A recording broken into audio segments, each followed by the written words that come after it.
In the summer of 1783, as the United States stood at the crossroads of its future, George Washington faced an extraordinary and crucial decision. After a long, brutal struggle for independence, the nation was finally on the verge of achieving what seemed impossible: the creation of a new, sovereign republic. But with victory came a new set of challenges, ones that Washington, more than anyone, would need to navigate. His role as the commander-in-chief of the Continental Army had defined him during the Revolutionary War, but what would become of him now that peace was within reach? The country was still fragile, its institutions unformed, and its people deeply divided. Washington was the symbol of what the revolution had fought for, but he was also, at that moment, faced with a question that would test his character, his values, and his understanding of Republican ideals. What would happen if he accepted a crown? It was a hypothetical that had become all too real, spurred by the disillusionment and desperation of many former soldiers, particularly in the ranks of the Continental Army. The war had taken a toll on everyone, but the men who had fought through it, their bodies scarred and their spirits weary, were particularly vulnerable. They had sacrificed so much for a promise of independence, only to return to a nation that could not offer them the stability they had been led to believe was the reward for their sacrifice. They were restless, embittered by a government that seemed impotent in addressing their needs. The peace treaty that ended the war, the Treaty of Paris, had yet to be ratified by the states, and the new government had little power to enforce anything, including the payment of soldiers' wages. It was in this climate of dissatisfaction and uncertainty that Washington found himself at the center of a potential crisis. News began to spread of a conspiracy brewing among the officers in the Continental Army, a plan that, if it came to fruition, would have devastating consequences for the Republic and for Washington's legacy.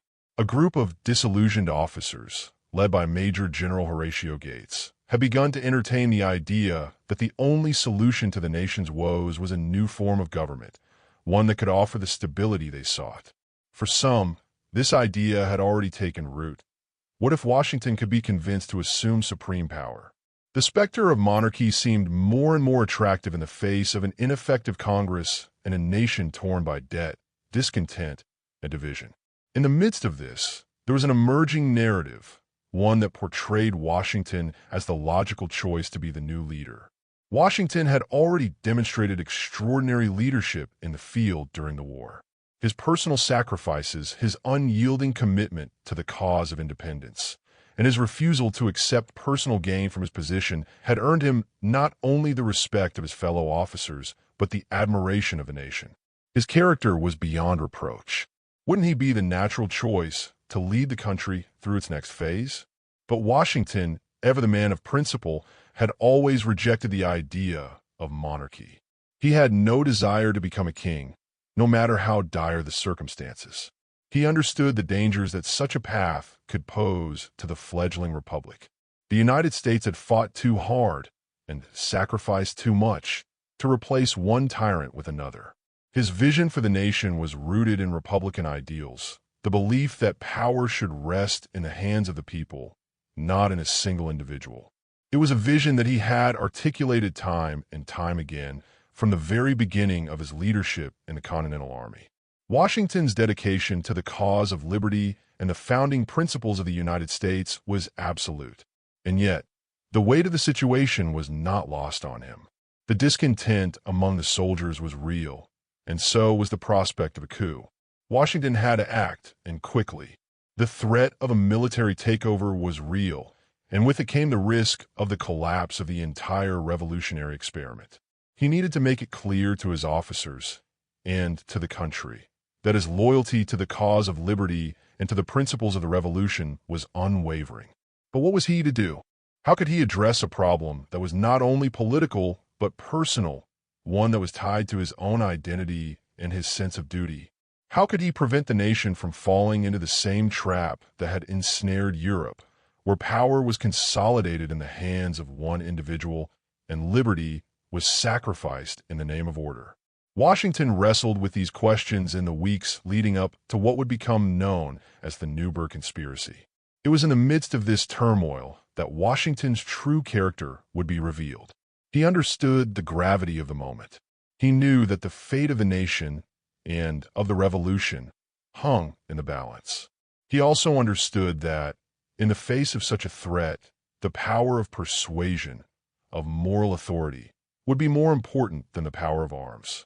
His soldiers, the men who had followed him through the darkest days of the war, trusted him. They admired him not only as a general, but as a man of honor.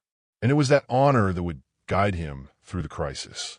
In March of 1783, as tensions reached a boiling point, Washington called a meeting of his officers at Newburgh, New York. The atmosphere was tense, the soldiers impatient and angry.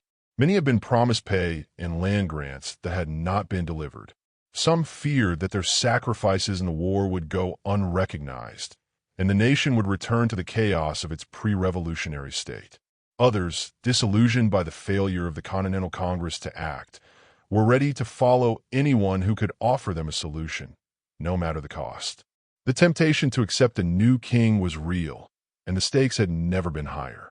But when Washington arrived at the meeting, he stunned everyone.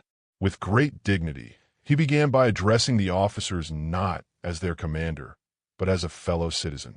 He spoke to them of the importance of the revolution, of the sacrifices they had all made, and of the future that they were all working toward.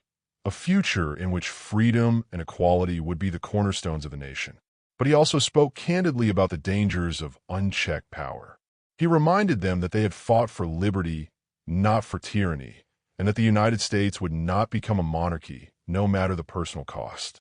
The turning point came when Washington, in a moment of personal vulnerability, revealed that his vision for the future of the nation was not a vision of personal glory. He took out a letter, and with shaking hands, read aloud from it. The letter was from a member of Congress, informing him that he had been named the country's first president. The officers, moved by Washington's words and the evident sincerity of his feelings, were silenced. Washington's moral authority had prevailed. The Newburgh conspiracy, which had threatened to tear the nation apart, was defused. Washington's leadership in that moment became legendary, not because of the power he wielded, but because of the self-restraint he displayed. He had chosen the ideals of the revolution over personal ambition, and in doing so, he set the course for the future of the United States. His refusal to assume power for himself solidified his place as a hero of the revolution and as the father of the new nation. The story of Washington and the Newburgh conspiracy is one of the defining moments of American history. It was a test of character, and Washington passed it with flying colors. His decision to refuse the crown was a pivotal moment not just for him, but for the entire nation. It marked the triumph of Republican ideals over the temptation of absolute power, and it set the stage for the establishment of a government that would serve the people rather than one individual. The revolution had succeeded, but it was Washington's refusal to take the easy road that ensured its survival. As history remembers him, Washington's decision at Newburgh remains one of the most extraordinary acts of leadership in the nation's story.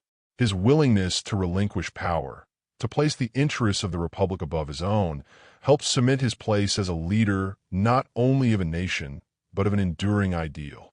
The United States had passed its greatest test. It was Washington's moral compass that had guided it through. His refusal to be crowned king, to abandon the principles of the revolution, would define his legacy as the man who truly understood what freedom meant. In the end, Washington's refusal to accept the mantle of king was not just a personal triumph. It was a victory for the very ideals of liberty and self-government that had fueled the revolution. It was a moment that would echo throughout history, shaping the destiny of the United States for generations to come.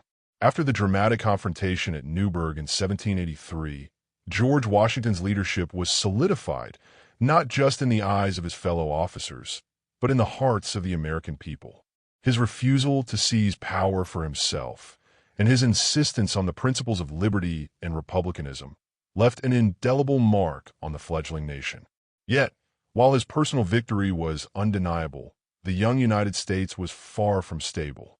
The revolutionary ideals that had fueled the war were now being tested in the harsh realities of governance, and Washington found himself confronting the very forces of division and disorder he had fought so hard to eliminate. The years following the Treaty of Paris were filled with uncertainty. While the United States had emerged victorious, the peace was fragile. The Articles of Confederation, the document designed to bind the states together, were proving to be woefully inadequate. The central government had little power to enforce laws, collect taxes, or regulate trade, leaving the states to operate like independent nations, each pursuing its own interests. Economic turmoil swept through the country as states imposed tariffs on one another, and inflation ravaged the economy. The war had left the nation in debt, and without a strong, centralized government, the newly minted country was facing the very anarchy the revolution had sought to escape. Washington, who had seen firsthand the destructive power of disunity during the war, recognized the danger. He understood that the survival of the Republic depended not just on military victories, but on creating a government capable of fostering unity, stability, and prosperity. He knew that without a strong federal system to balance the interests of the states, the country could easily fall into chaos. But Washington also knew that the road to a more perfect union would be fraught with political and ideological battles, ones that would test his resolve and challenge the very ideals upon which the nation had been founded. While the nation struggled to maintain its delicate balance, Washington's name became synonymous with the ideal of the strong, principled leader. People looked to him not just as the hero of the revolution, but as the father of the nation. The weight of his influence was such that many believed he was the only person who could guide the country through its growing pains. The situation, however, was far from simple. Washington had made it clear after the Newburgh crisis that he was not interested in consolidating power for himself. Yet the political reality of the time demanded that someone step into the void and provide leadership. In the spring of 1787, as the country teetered on the brink of disintegration, a convention was called in Philadelphia to address the weaknesses of the Articles of Confederation. Washington, who had stepped back from public life after his resignation from the Continental Army, was urged by his friends and colleagues to attend. His participation was seen as essential, a signal to the nation that the moment for a new beginning had arrived. Reluctantly, Washington agreed to take part, understanding the gravity of the situation, but he did so not as a man seeking personal glory, but as a servant to the cause of republicanism. The Constitutional Convention, as it came to be known, was a gathering of men deeply committed to the idea of a republic, but also deeply divided over what that republic should look like. The delegates represented a diverse range of interests, from the small farmers of the southern states to the merchants and landowners of the North. The debates were intense and often heated, as the question of how to balance the interests of the states with the need for a stronger central government hung in the balance. Some delegates feared that a powerful national government would strip away the freedoms they had fought so hard to secure, while others argued that without a strong federal system, the nation would be doomed to failure.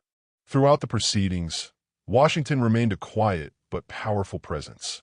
He was not an orator like James Madison or Benjamin Franklin, but his mere presence at the convention lent it a sense of legitimacy and gravitas. He did not speak often, but when he did, his words carried weight. His leadership was rooted in his ability to listen and to bring people together, to mediate between conflicting viewpoints and find common ground. He was not a man who sought to dominate a room.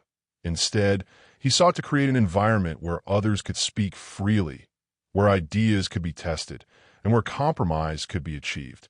Washington's role in the Constitutional Convention was more that of a facilitator than a decision-maker. He recognized that the success of the convention depended not on any one individual, but on the collective will of the delegates. He knew that the best way to secure the future of the Republic was to help craft a document that would strike a balance between federal authority and state sovereignty, one that would preserve the principles of liberty while also ensuring the stability and strength of the new nation. As the summer of 1787 wore on, the debates at the convention became more intense. The delegates had reached an impasse over key issues, such as the representation of states in the new government and the power of the executive branch. The question of whether the president should be given broad powers or whether the office should be more ceremonial was a particularly contentious issue. Washington, who had been hesitant to assume any personal power after his experiences during the Revolution, was careful in his approach. He believed that the presidency should be strong enough to provide effective leadership, but he was wary of creating a position that could be abused. It was during these debates that Washington's influence began to shine through. He was not the architect of the Constitution, but his vision for the presidency was instrumental in shaping the document.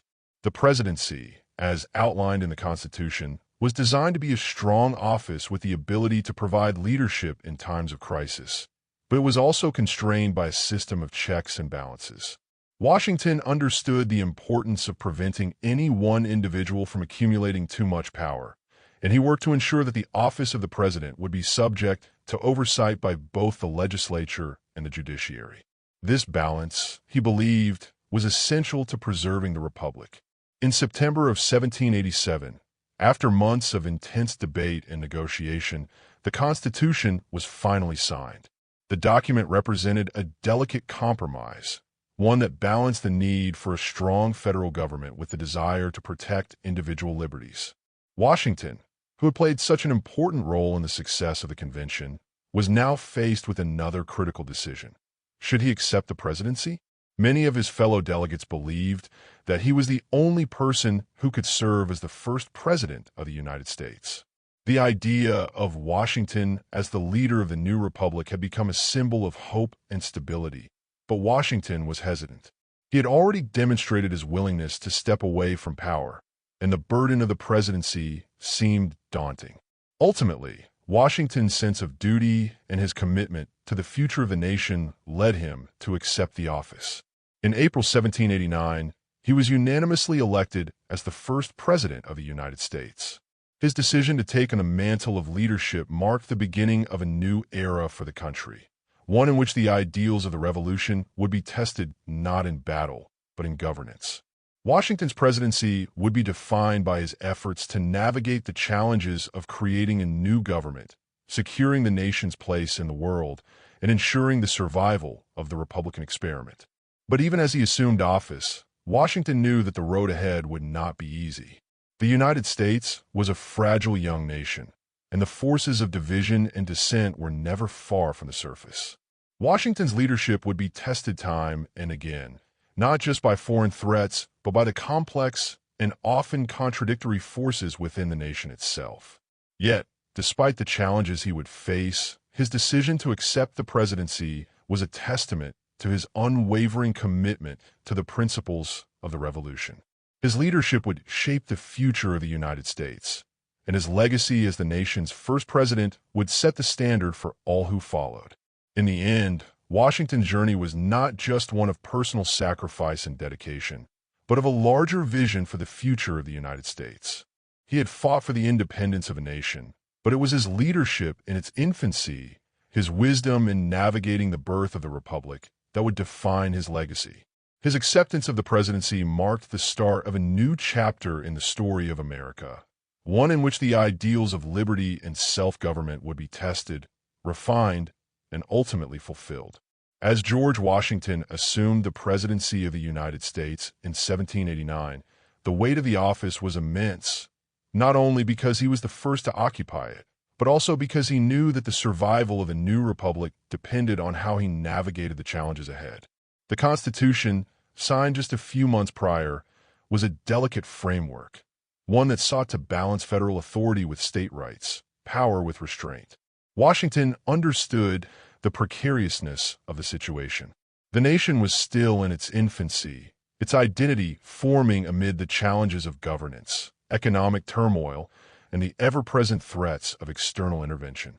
There was no historical precedent for the kind of leadership required to guide this new experiment in republicanism. He was setting a path for future leaders, and every decision he made would shape the future of the United States.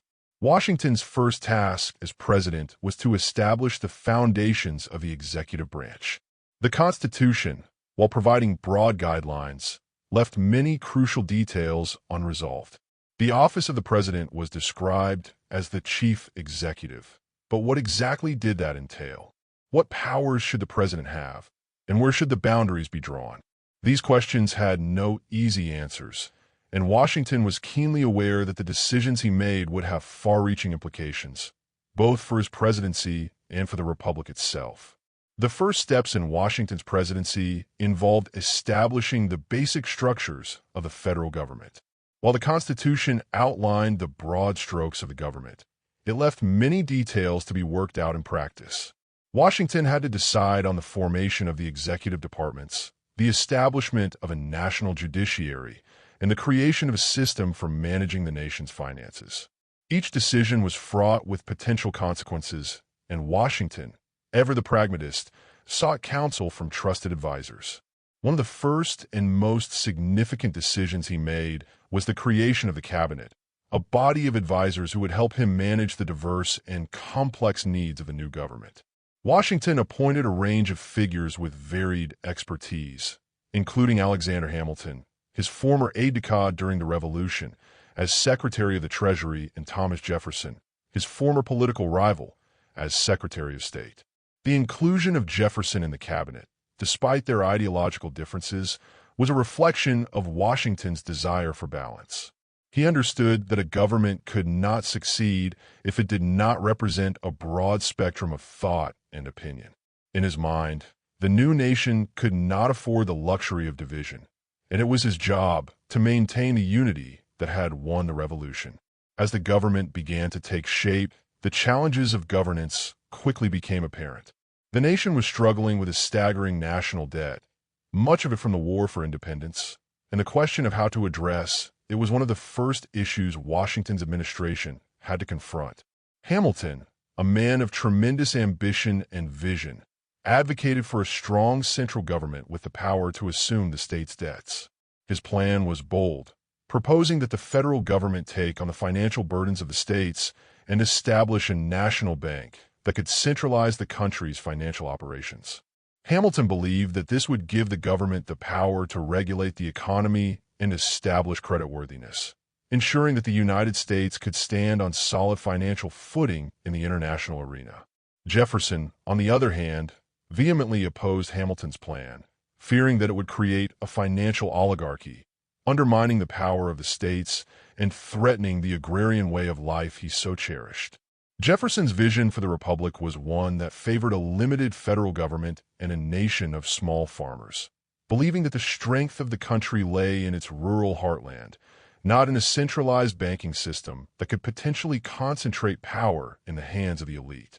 The conflict between Hamilton and Jefferson, two men who had so fundamentally different visions for the nation, would define the first years of Washington's presidency and lay the foundation for the political parties that would eventually divide the nation. Despite the intensity of the debate, Washington did not intervene directly in the ideological clash between his two advisors. Instead, he took a more measured approach, understanding that the nation's survival depended on a pragmatic resolution of these disagreements. Washington was not blind to the fact that the country was vulnerable, and he feared that political divisions would weaken the republic. He believed that both Hamilton and Jefferson had valid points, but he also understood that it was his responsibility to ensure that the government could function effectively. In the midst of these debates, the issue of foreign relations loomed large. The United States was still a young nation, surrounded by powerful European powers, each with their own interests in North America. The country's survival depended not only on its internal stability, but on its ability to navigate the complex and often hostile international landscape. Washington knew that maintaining neutrality in foreign affairs was paramount to the nation's survival. He sought to avoid entangling the United States in the conflicts of Europe, particularly the ongoing war between Britain and France. Washington was acutely aware of the danger of being drawn into foreign wars, which could tear the young nation apart. Yet, the country was not immune to the forces of global politics, and Washington knew that he would have to carefully manage the United States foreign policy to ensure its security.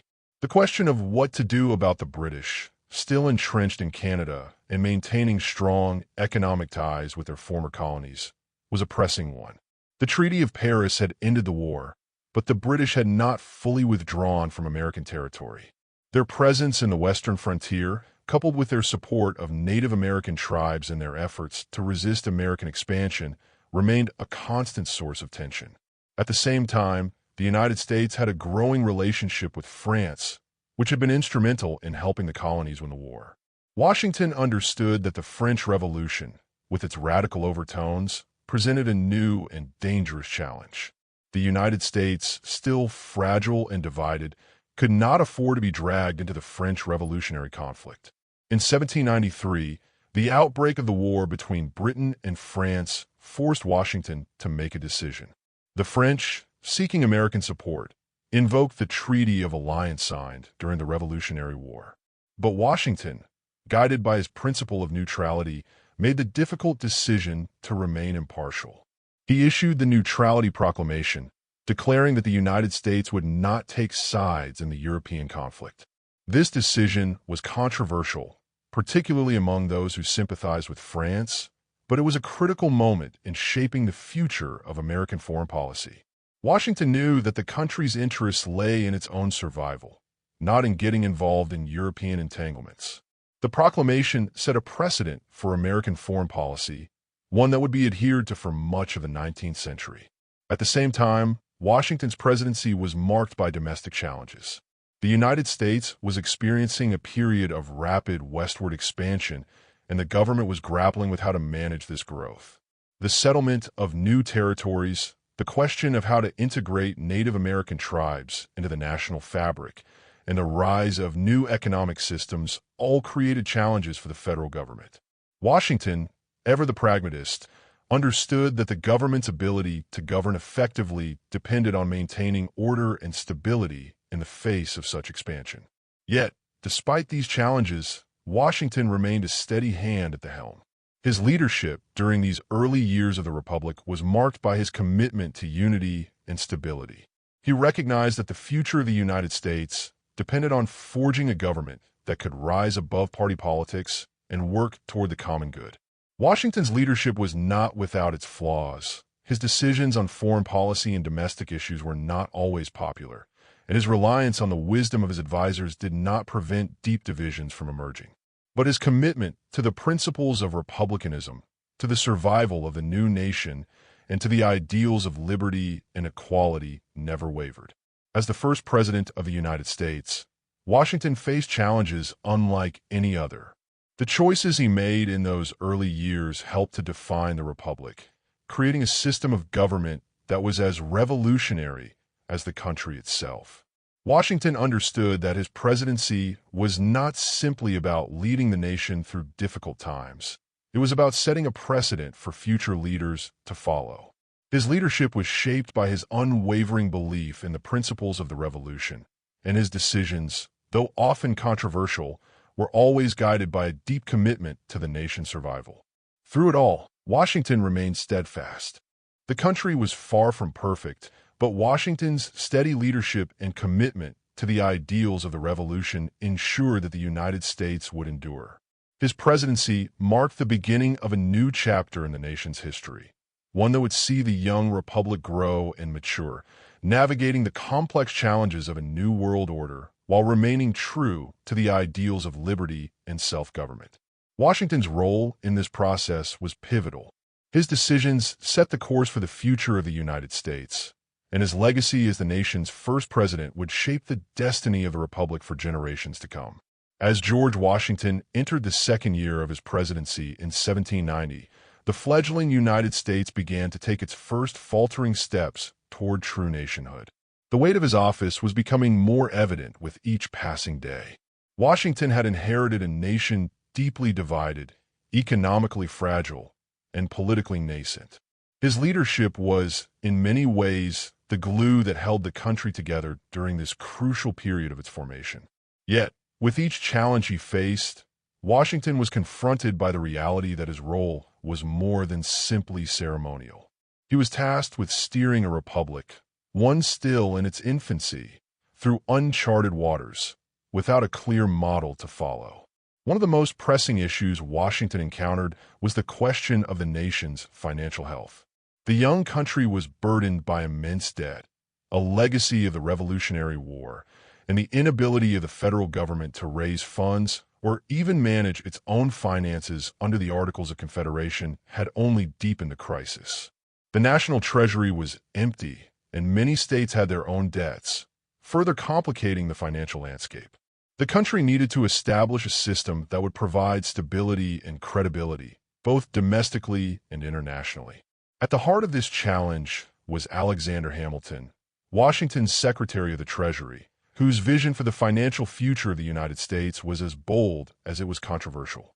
Hamilton believed that a strong central government, one with the ability to manage the economy and raise revenue, was crucial for the survival of the nation. His financial program was based on several key proposals. The federal government would assume the debts of the states, it would create a national bank to regulate the currency, and it would impose tariffs and taxes to generate revenue.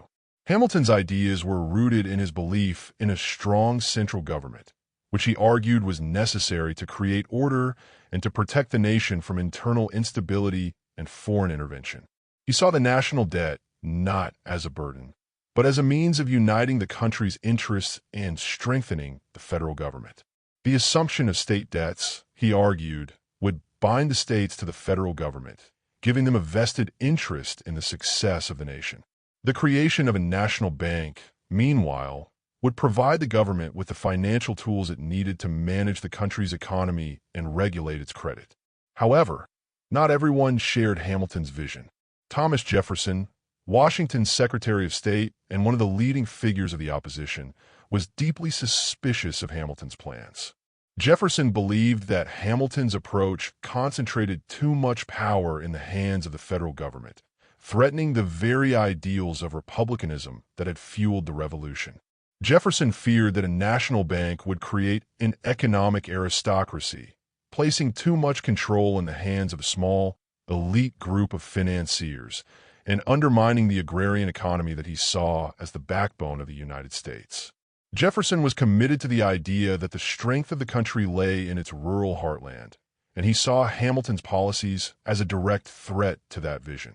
The debate over Hamilton's financial plan became one of the defining issues of Washington's presidency.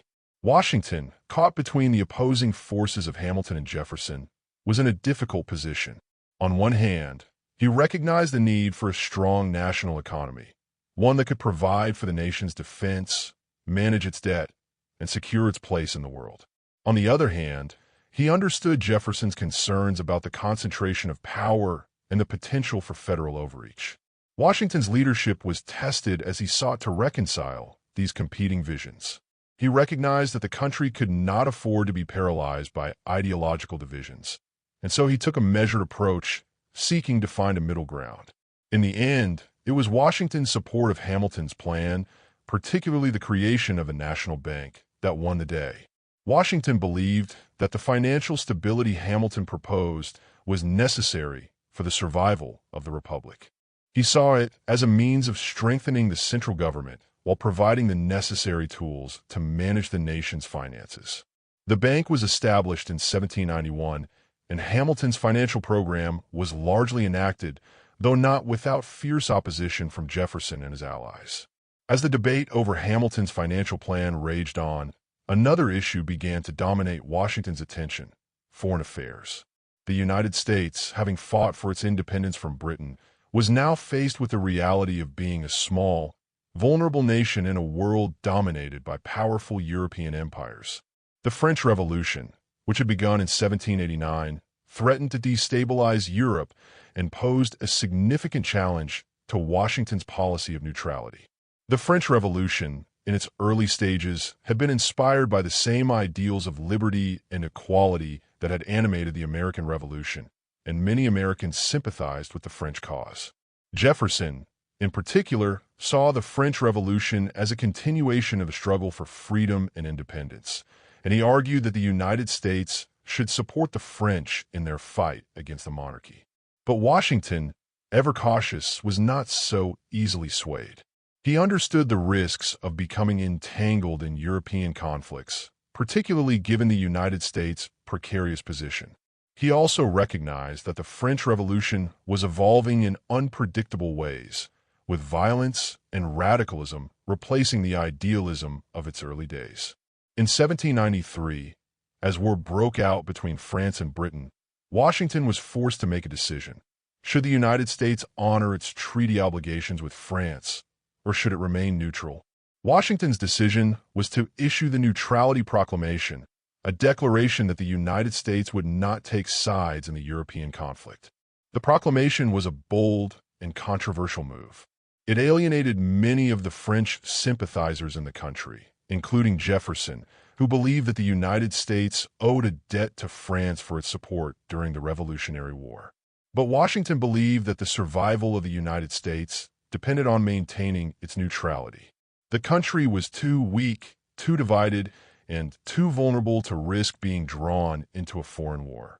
Washington's proclamation set the tone for American foreign policy for many years to come. It was a clear statement that the United States would pursue its interests independently, without becoming embroiled in the conflicts of Europe. At the same time, Washington's presidency was marked by growing tensions within the country. The political landscape was becoming increasingly polarized, and the first signs of party divisions were emerging. Jefferson's opposition to Hamilton's financial plan had laid the groundwork for the development of political factions, with Jefferson's supporters forming the basis of what would later become the Democratic-Republican Party.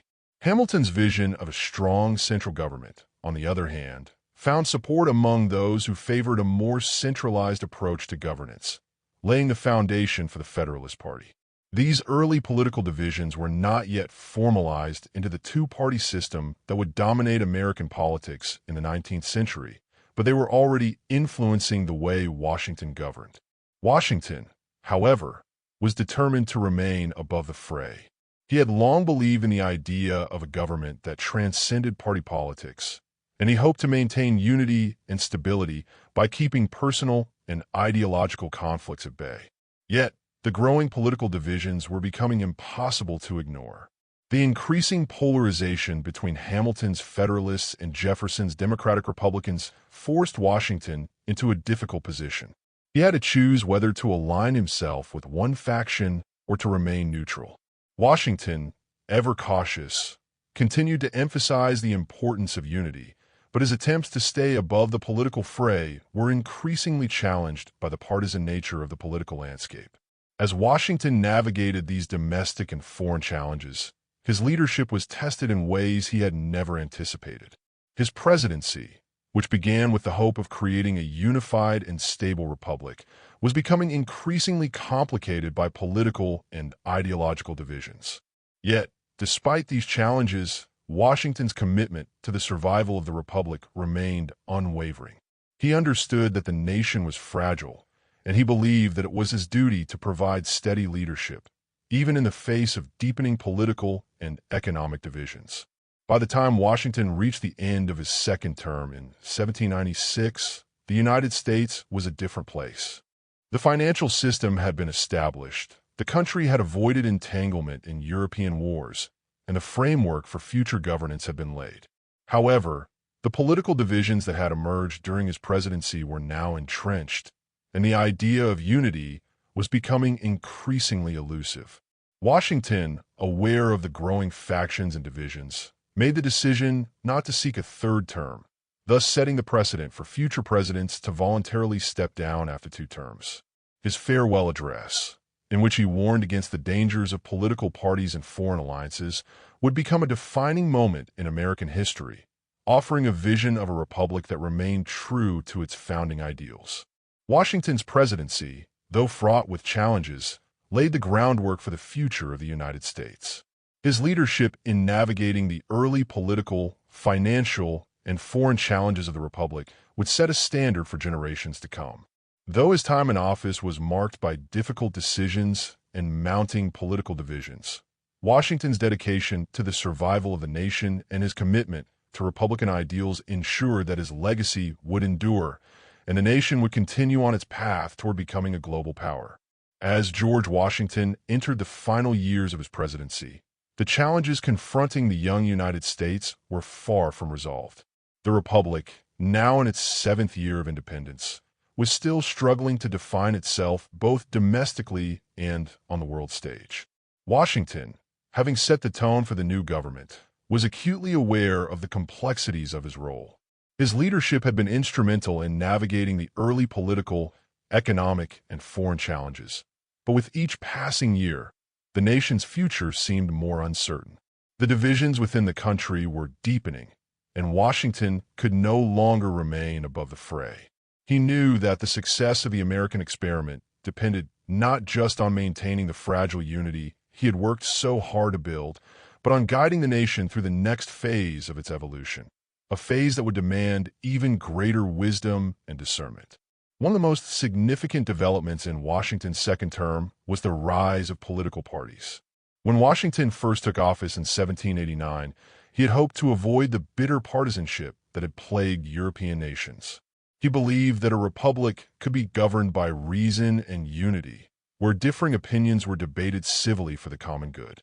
However, the forces of division were stronger than Washington had anticipated.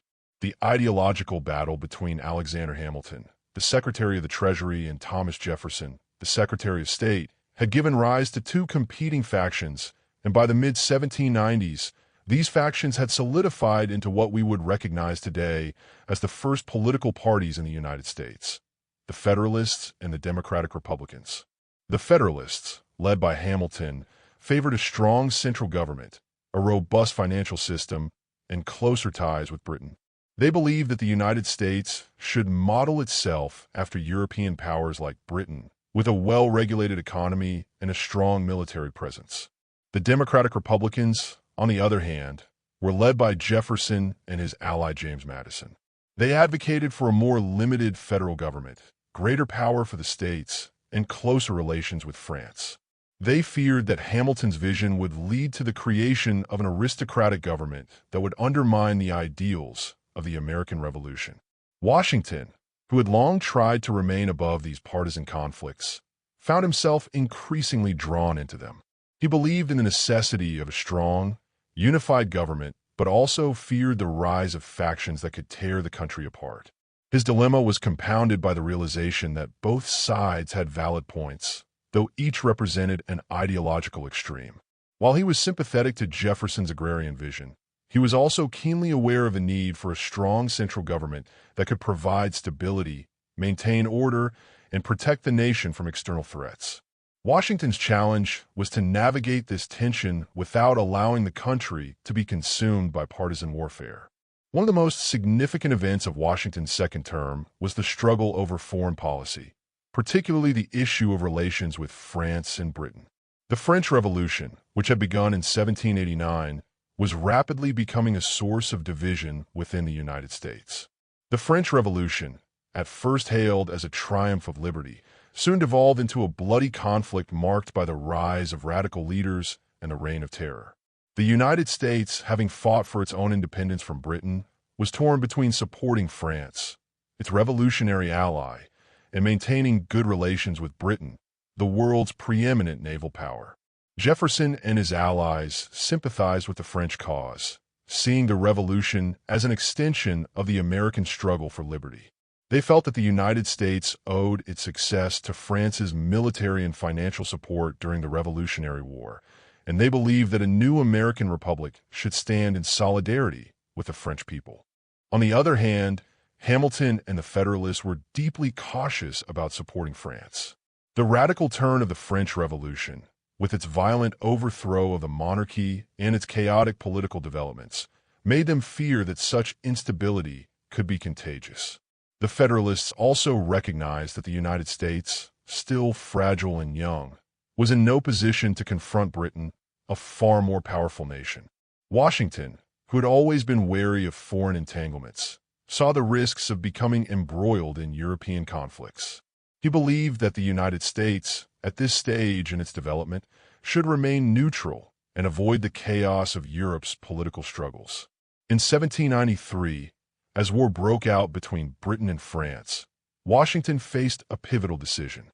The French, under their new revolutionary government, appealed to the United States for help, invoking the Treaty of Alliance signed during the American Revolution. Some Americans, including Jefferson, argued that the United States had an obligation to honor its treaty with France and aid them in their struggle against Britain. However, Washington saw the danger in becoming entangled in the European conflict. He believed that the survival of the United States depended on maintaining peace and avoiding military entanglements.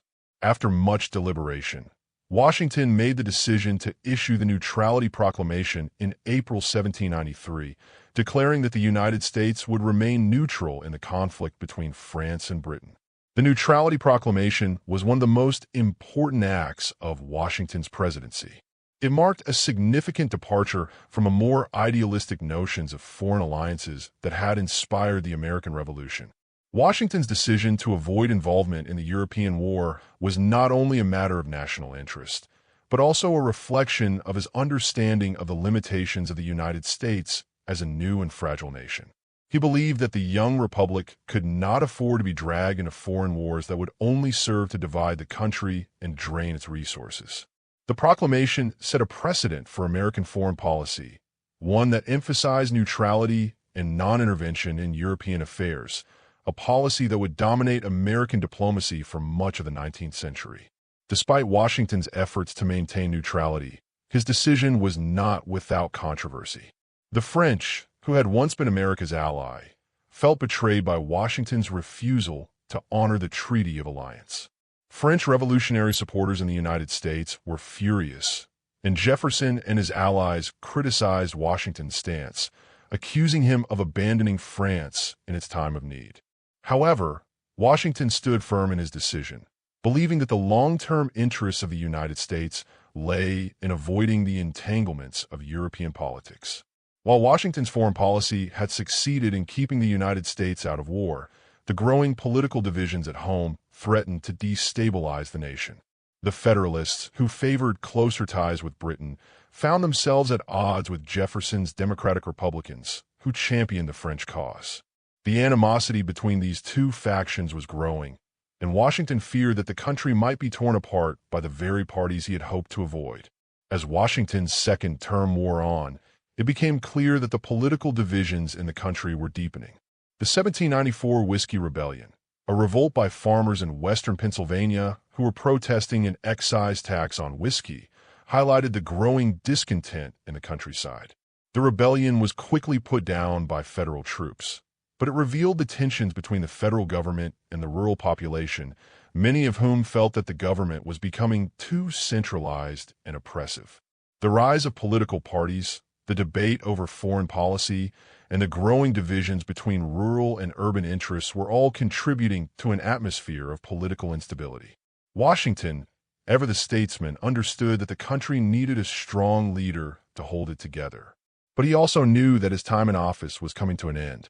In 1796, after serving 2 terms as president, Washington made the decision to step down. His decision to retire from public life was both a personal and a political one. Washington had long believed that no leader should remain in power for too long, and he felt that the republic needed a change in leadership to prevent the rise of one-man rule. His decision to retire was also a reflection of his belief in the principle of rotation in office, which he saw as a safeguard against tyranny. Washington's voluntary decision to step down set a powerful precedent for future presidents and solidified the idea of a peaceful transfer of power in the United States. In his farewell address, delivered in 1796, Washington offered his advice to the nation. He warned against the dangers of political parties, which he believed would divide the country and undermine its unity. He also cautioned against foreign entanglements, advising the United States to avoid becoming involved in the affairs of other nations. Washington's farewell address, which became one of the most important documents in American history, encapsulated his vision for the country, a republic based on unity, independence, and Republican ideals. Washington's departure from office marked the end of an era in American history. His leadership had been indispensable in guiding the nation through its formative years, and his example of selflessness and restraint set the tone for future presidents. Though the United States was far from perfect, Washington's presidency had laid the foundation for the country's growth and development. His legacy as the father of the nation was secure, and the republic he had helped create was now poised to face the challenges of the 19th century.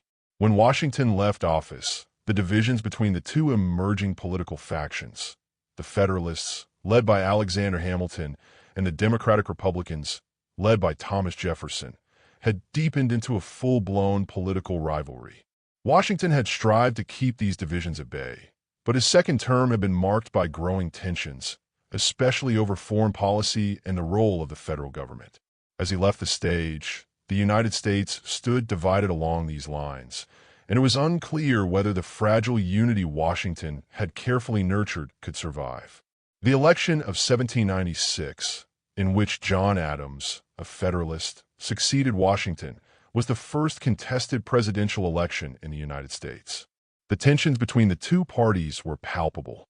The Federalists, who favored a strong central government, were wary of the growing power of France following the French Revolution and its radical turn. They believed in maintaining close ties with Britain, the world's most powerful nation, and viewed a strong military and central bank as essential for the nation's survival. Meanwhile, the Democratic Republicans, led by Jefferson and his ally James Madison, were committed to a more agrarian republic, with greater power vested in the states and a preference for supporting revolutionary France, which they saw as fighting for the same Republican ideals that had inspired the American Revolution. Washington had, in his farewell address, warned against the dangers of political parties, seeing them as a divisive force that could tear the nation apart. Yet by the time he retired, the party system was firmly in place, and the political landscape had irrevocably changed. Washington's departure was marked by the rise of a more partisan political climate that reflected the ideological divides of the time. His absence in the political arena made way for Adams, who, though a close ally of Washington, was a far less unifying figure. The early years of Adams's presidency were fraught with internal and external challenges. On the international front, tensions with France were escalating. The French Revolution, which had initially been celebrated by many Americans as a fight for liberty, had grown increasingly radical, leading to a deterioration of relations between the two countries. France, having repudiated its alliance with the United States, began seizing American merchant ships in the Caribbean, fueling anti-French sentiment in the United States. The Federalists, led by Hamilton and Adams, were deeply concerned about the threat posed by France, and many within the party called for war. They saw a strong military response as essential to protecting American interests and maintaining the nation's honor. On the other side, the Democratic Republicans, who were sympathetic to the French cause, vehemently opposed the idea of war. Jefferson, now out of office but still a powerful figure in American politics, argued that war would destabilize the country and divert attention from the more pressing issues of internal development. He also feared that a war with France would strengthen the Federalist vision of a strong central government, undermining the principles of limited government that Jefferson had long championed. Adams, caught in the middle, was faced with an excruciating decision. He had to navigate the delicate balance between maintaining national security and avoiding a war that could devastate the young republic. His decision not to go to war with France, despite intense pressure from within his own party, was one of the defining moments of his presidency. In 1798, he chose to pursue diplomacy rather than military action, appointing a peace mission to France to negotiate an end to the hostilities. This decision earned Adams both praise and criticism. The Federalists, who had hoped for a military showdown with France, were furious, and many in the party saw Adams's diplomacy as weak and cowardly. Meanwhile, Jefferson and the Democratic Republicans saw Adams's decision as a triumph of reason over the call for war, though they remained distrustful of his Federalist policies. Internally, Adams's presidency was marked by political turmoil. The rise of political parties had brought with it the rise of intense partisanship, and Adams, unlike Washington, was unable to maintain a semblance of unity between the factions. The Federalists, in particular, were fractured, with Hamilton's influence continuing to loom large over the party. In fact, Hamilton's opposition to Adams's foreign policy contributed to a growing rift between the two men, once close allies in the fight for independence.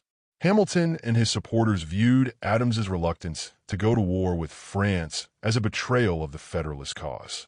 Adams, in turn, grew increasingly frustrated with Hamilton's interference in his administration and the lack of party unity. Meanwhile, the Democratic Republicans, although united in their opposition to war, were also facing challenges of their own. Jefferson, despite his policy differences with Adams, was not immune to political division. The party itself was beginning to experience internal tensions, particularly between the more radical and moderate factions. Jefferson's vision for the United States, a decentralized republic built on agrarian principles, was not shared by all members of his party, and this divergence of views began to shape the political discourse. As the election of 1800 approached, the divisions between the parties were becoming increasingly clear. The political battle between Adams and Jefferson, the two principal figures in American politics, was about to reach its peak. The election would not only determine the future direction of the country, but would also set the stage for the next phase of America's development. The election of 1800 was one of the most contentious and significant in American history. It marked the first peaceful transfer of power between two opposing political factions, a rare occurrence in world history at the time. Adams, seeking re-election, faced off against Jefferson, who had resigned from his post as Secretary of State and was now the Democratic-Republican candidate for president. The election was marked by fierce political rhetoric, with both sides accusing each other of undermining the nation's principles.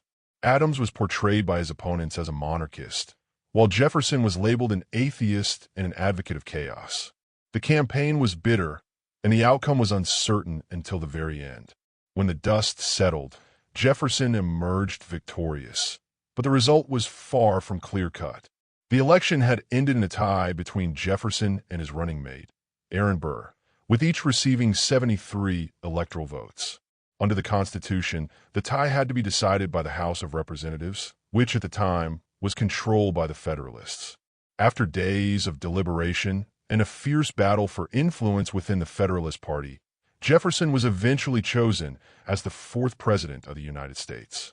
Burr, who had been Jefferson's running mate, was selected as vice president, although their relationship would soon sour. The election of 1800 marked the beginning of a new era in American politics. Jefferson's victory represented the triumph of the principles of republicanism and states' rights, as well as a repudiation of the Federalist vision of a strong central government. It was the first peaceful transfer of power from one political party to another, demonstrating the strength of the Republic's democratic institutions.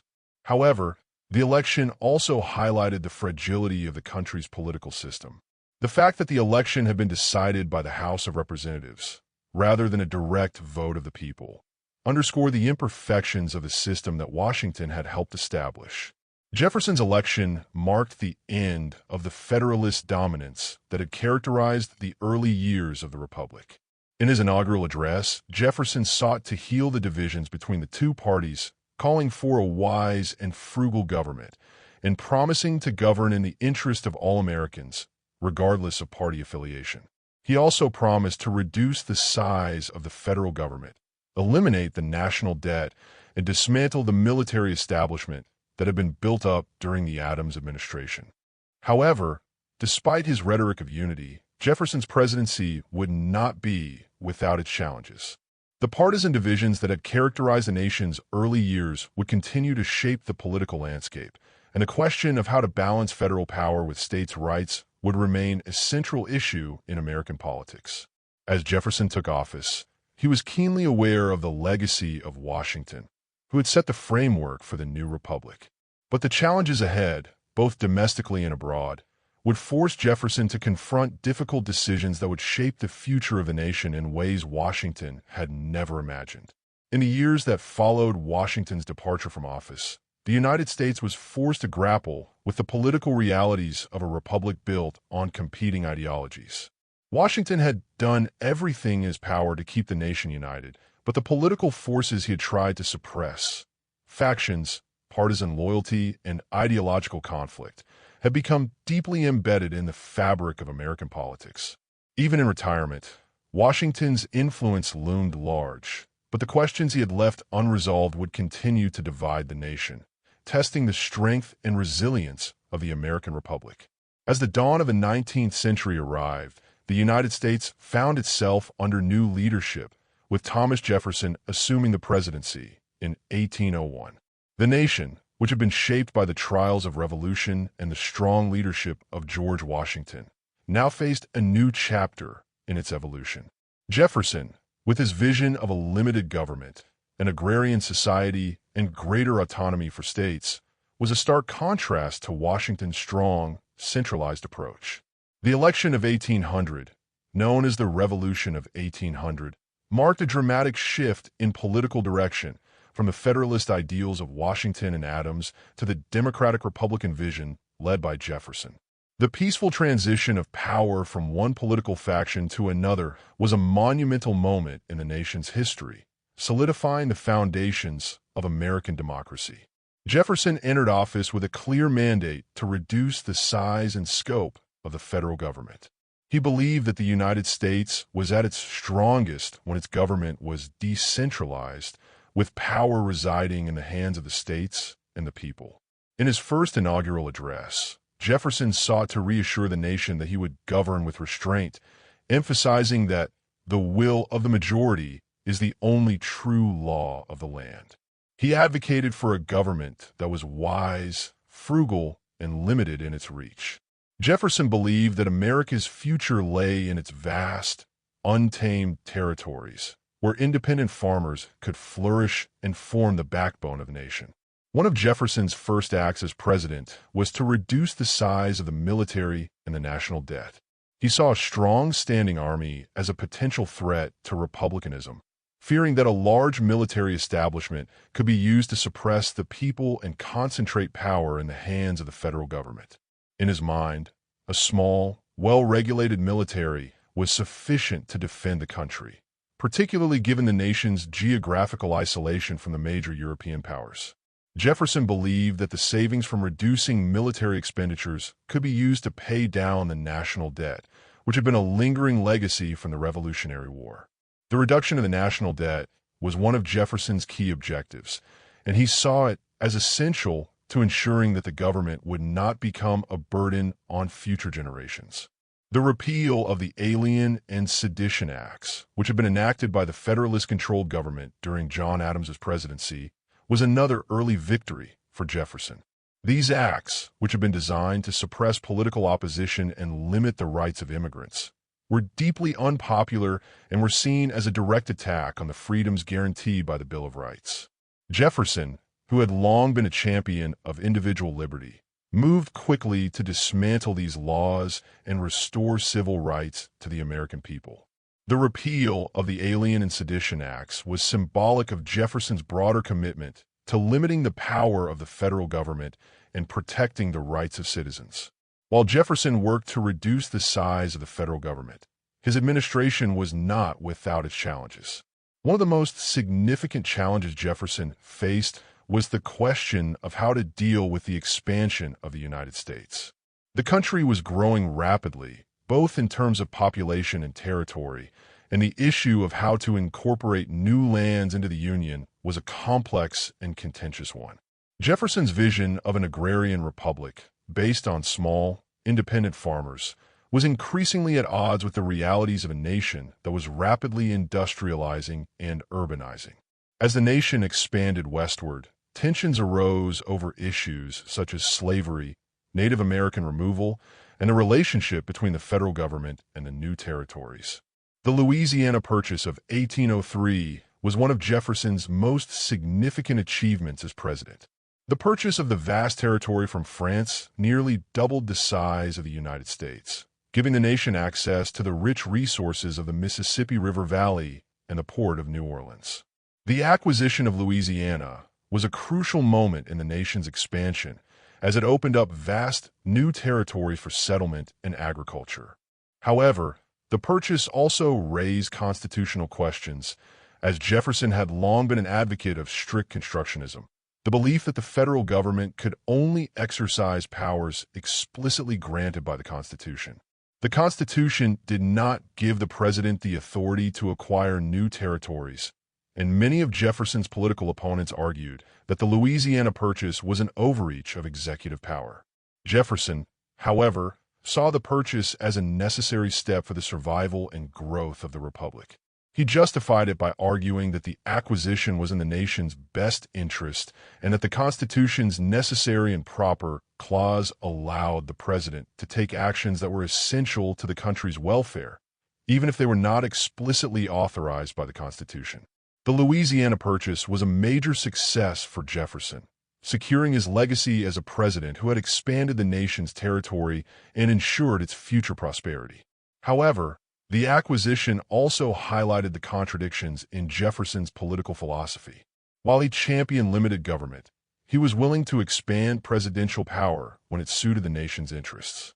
Jefferson's presidency was also marked by his efforts to deal with the growing threat of foreign powers, particularly Britain and France.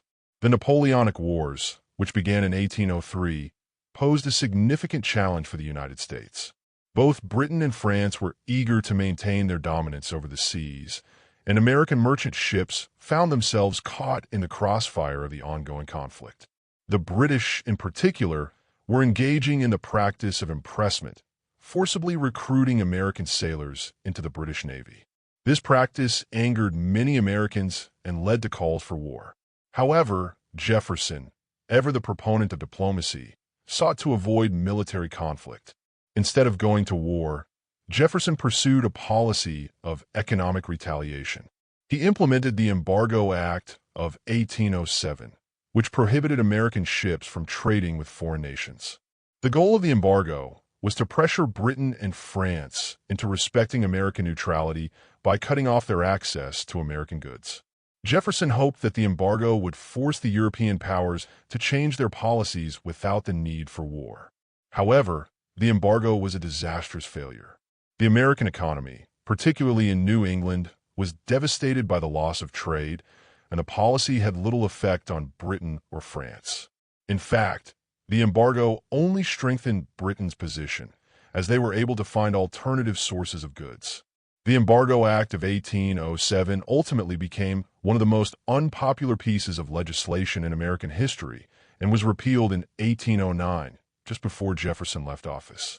Despite the failure of the Embargo Act, Jefferson's presidency left an indelible mark on the United States. His vision for the country, based on agrarianism, individual liberty, and limited government, helped shape the nation's early development. Jefferson's successful expansion of the country's territory through the Louisiana Purchase, as well as his efforts to reduce the size and scope of the federal government, were significant accomplishments that solidified his place in history. However, his presidency also highlighted the contradictions and challenges inherent in his political philosophy. While he championed the idea of a limited government, he was willing to expand presidential power when it suited the nation's interests. This tension between his ideals and the realities of governing would continue to shape the political landscape of the United States in the years to come.